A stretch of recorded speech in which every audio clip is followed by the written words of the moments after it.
अगर आप देश के किसी भी कोने से बाबा बागेश्वर धाम में आने की सोच रहे हैं और आप ये सोच रहे हैं कि वहाँ जाने में कितना खर्चा लगता है, लोग कैसे यहाँ रात्रि गुजारते हैं, कितना खर्चा आता है और रहते कैसे हैं, तो आज आपको सारी जानकारी देने वाले हैं। जहाँ तक आप देख रहे हैं ये सब ढाबा बने हुए हैं। इन सब ढाबों के अंदर बाकायदा कूलर और पंखे लगाकर जमीन पे गद्दे बिछाकर लोगों के सोने का, ठहरने का एक सुंदर व्यवस्था दिया जाता है, बिल्कुल कम दाम में। सुन करके भी आप हैरान हो जाएंगे कि बागेश्वर धाम में आने के बाद कोई गरीब से गरीब भी व्यक्ति यहाँ आसानी से कम पैसे में रह सकता है। यदि उसके पास पैसा नहीं भी है तो वह यहाँ पे भंडारा चलता है, भंडारे में भोजन कर सकता है, भूखा नहीं रह सकता इस धाम में। और उसके बाद ठहरने की व्यवस्था के बारे में हम आपको दिखाना चाहते हैं। हमारे सामने जितने भी ये ढाबे लगे हुए हैं इनके अंदर आपके ठहरने की सुंदर व्यवस्था है। कूलर पंखे के साथ बाकायदा ज़मीन पे गद्दे बिछाए जाते हैं और मात्र एक गद्दे के 100 रुपये कीमत पे आपको 24 घंटे के लिए वो स्थान आपको दिया जाता है। तो आइए हमारे साथ जहां हम लोग ठहरे हैं दिखाते हैं। ये है अपना घर स्नान सुलभ शौचालय।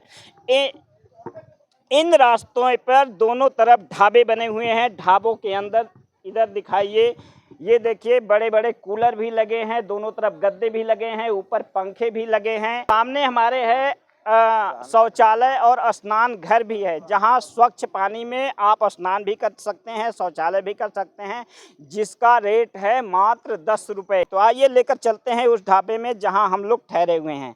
तो ये है मिंदर जी का ढाबा, जहाँ पे हम लोग एक हफ्ते से रुके हुए हैं। ढाबे में जैसे ही आप प्रवेश करते हैं ये देखिए बड़ा सा कूलर लगाया गया है, जिसकी तेज तीव्र रफ्तार जो हवा की रहती है पूरा वहाँ तक जाती है। इसके अलावा जो आसमानी पंखे भी जगह जगह लगाए गए हैं कि यहाँ पे ठहरने वालों को पर्याप्त हवा मिल सके। ये देखिए एक साइड में गद्दे लगे हैं यहाँ पर।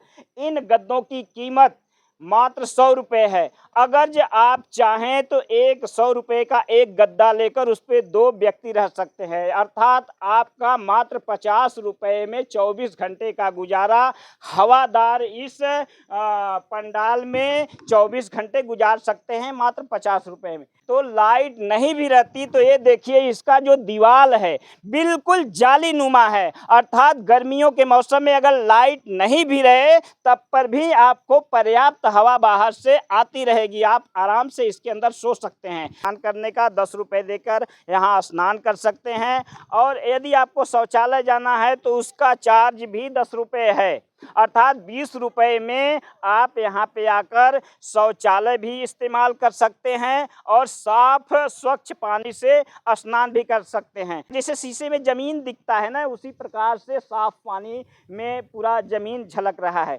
साफ सुंदर परिसर में साफ पानी में आपको नहाने को मिलेगा यहाँ। और जो ढाबा है इसमें 50 रुपये में आप 24 घंटे गुजार सकते हैं। इससे मत मिला जुला कर यही कहना है कि जो गरीब लोग हैं जिनके पास कम पैसा है तो वो 24 घंटे अगर जोड़ लिया जाए तो ढाबे का 50 रुपये और शौचालय और नहाने का 20 रुपये, यानी 70 रुपये में आप 24 घंटे गुजार सकते हैं। अगर जो आपके पास होटल में खाने के लिए पैसे नहीं हैं तो आप के लिए, ऐसे लोगों के लिए, गरीब लोगों के लिए यहाँ 24 घंटे भंडारे चलते हैं। भंडारा में आप खा सकते हैं, यानी 70 रुपये आप 24 घंटे में देने के बाद भंडारे में खाकर भी आप चाहे जितने दिन यहाँ गुजारा कर सकते हैं।